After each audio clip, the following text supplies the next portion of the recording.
Hi, Pastor. Listen, I struggled before recording this video, so I hope that this will be of value to you. But I just got off the phone with a pastor who spoke to us about, who wanted to speak to us about the services we provide to help you to grow your church through Facebook and Instagram marketing.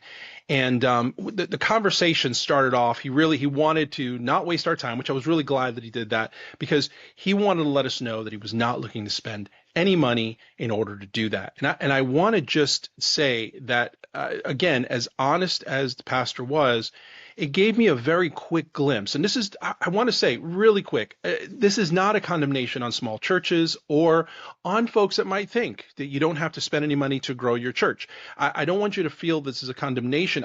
I want to take a few moments to record this video to just give you a different perspective about things. The conversation was very quick. I let him know if he wasn't looking to make an investment, we weren't going to be able to serve him, and he thanked me and we got off the call. So this wasn't an adverse, it wasn't a nasty discussion. It was actually very quick, very courteous. But it bothered me so much when we got off the phone, not because the brother came to us, not because he wanted to speak to us right away, not because he was as clear, and not because necessarily of his mindset. But it disturbed me because I know that so many churches are in the same place. So many pastors are in the same place. And we don't encounter it. I can't say it's the majority of the people we talk to, but we do have a subset that does. And curiously enough, they're all very small churches. I want to just record this video to be very, very clear. I want to be clear. I want to be clear without being disrespectful. I want to be clear without being taken the wrong way. I want you to really hear my heart. But Pastor, this is why you're small. This mindset is why your church doesn't grow. I've worked with over 25 years. I've worked with over 60,000 churches, ministries, and nonprofits. And I see this mindset over and over again. Now, I want to directly say to pastors who feel this way, the churches that are growing do not feel this way. The churches that are large do not feel this way because they know that it's investing in the growth that has grown them. Small churches have not experienced that growth. You've not seen those dollars translate to growth. Maybe you've spent some money trying to grow and you spent it the wrong way and didn't grow, so you feel like this isn't going to work for you. Nothing's going to work for you. But the reality of it is that it's investing in your growth, investing in the harvest that actually grows your church. Now, for some of you, you're small churches, and that's okay. It's by design. It's the way you serve your community. Small is better, and I get it. And this isn't for you. This is for the churches that call us wanting to grow, wanting more visitors, wanting more members. But they call with this scarcity mindset. It really is. It's this idea that we don't have any money. We've only got, 20, 30, 40, 50 people, and, we can't invest. And in some cases, this is the case. There's literally no money. But in most cases, and I'm going to say, dare to even say 99% of the time, there is money. There is money to spend in your growth. As a matter of fact, you have to spend it in order to grow. You might say, well, we've grown some. We did that without any growth, and that's okay. Let me describe to you how church growth works, though, so that you understand kind of the beginnings, how they're different from the later stages. So in the beginning, you're just looking for people who are your core base. That's the first 25. And those are people that are typically word of mouth. You as a leader, you as a church founder are telling people about your church, and you grow up to 25 nice and quickly because those are people that are around you, contacts you've made, other people in ministry that wanted to join with you, and you'll grow to your first 25 people through basically that's 12 times 2 or 12 times 2. Yeah, basically 12 couples, 12 families. The next 25 are typically people that all of them know, bringing those people to church. So they basically duplicate themselves to give you the next 50. And so now you've created your core 50. The next 25 come from word of mouth from that group. And as many churches experience, once you get to about that 75 number, that dies down. Now, why was the organic growth so simple? Well, because it was just word of mouth. You're just really creating your core, and people are only duplicating themselves an average of once. Some not at all, some twice and 3 times. But typically you'll get to that 70, between 75 to 100, which is where most churches in America are stuck. Does this make sense to you at all? Right? They're stuck there because they don't go beyond that. They think that that's how growth is going to continue being, and it just isn't. Sure, people stumble into the church. Sure, you might have 1 or 2 families visiting a month, but they don't stay. Some of those people that you bring in start to leave. You might replace a few of them, but you stay in that 75 to 100 member threshold, just that ceiling, that glass ceiling.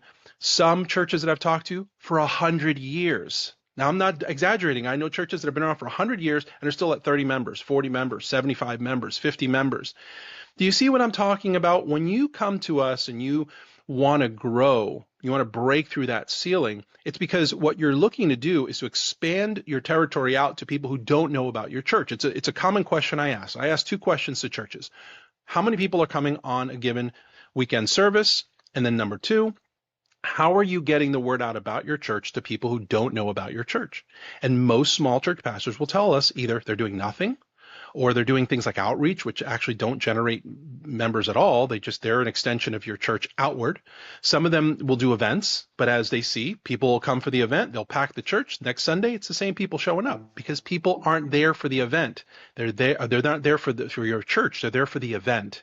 They're there for whatever it is that you're giving, whatever it is that you're doing, and that's what they're there for. They're not there to go to your church. So how do you grow then? And so many churches, they just stay stuck in that because no one has taught them how to grow. They've taught them how to preach. They've taught them how to pray, how to learn the Bible, but nobody's taught them how to grow an actual church. Because let's make it very clear. Your church is not the church. The church, the universal church, is grown through relationship, right? But that doesn't mean people are going to go to your church. There's 500,000 churches in America.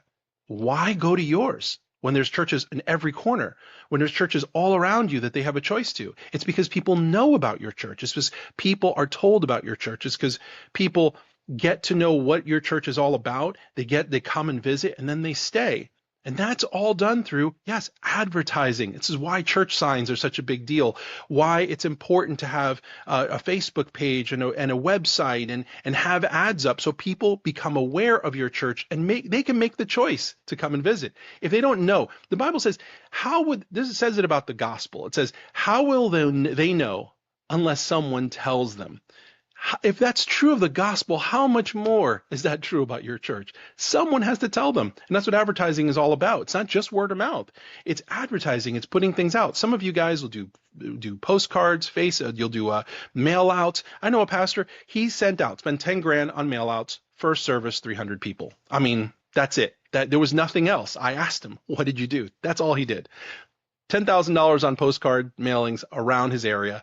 300 people in his first service. Okay, that's as simple as church growth is. It's just about letting more people know about who you are and then loving them when they get there so that they stay.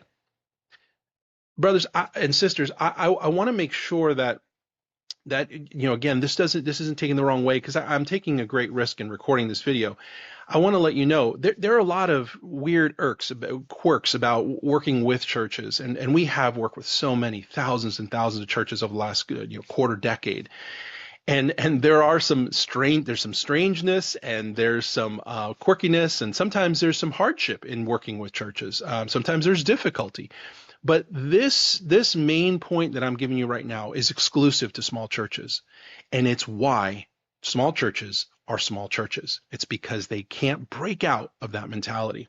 If you're one of those churches and you feel a little insulted or maybe you feel convicted, I want to just challenge you to look at things differently. I'm going to leave two links for you here in this post. And this isn't a sales post. This obviously isn't a sales post because I'm not really holding back. Well, I am holding back a little bit, but I'm not really holding back on the main concept. I'm not trying to make this tender. I'm trying to really be as direct as I can without being insulting. I'm going to leave two links in here, though. One is going to be to a YouTube video that I recorded called Investing in the Harvest. It's not a sales pitch. It's designed to take you through the mindset, kind of shifting a little bit from we're not spending any money to, okay, how much do we actually have to spend to grow? And this isn't necessarily with us. This is just spending in general to grow your church. And then the second one is if you feel like we can serve you, I'm going to give you the pricing right now. It's $250 a month is what we charge, flat fee for Facebook, Instagram marketing for churches. And then plus whatever your Facebook budget is going to be. So it could be as little as $5 a day. That's it. That's the sales pitch that I will give you if you could even call it that.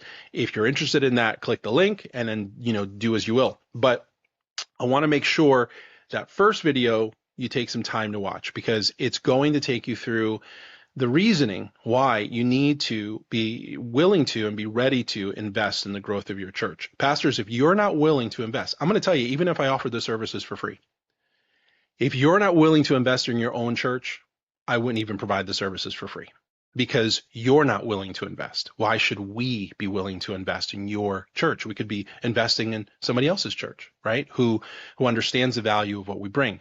So take your time, look through the information, and drop some messages, drop some comments in here. I don't mind. Listen, if you don't agree, say you don't agree respectfully. If you agree, then drop that in there too. If you have some experiences to share, do that. I'm looking forward to seeing what gets dropped into this into the comments for this video. But I wanted to take a few moments just to be candid, and because I love you, and I want you to grow, and I'd love to serve you if I have that opportunity to do so. So I hope you all have a great rest of your day, and God bless.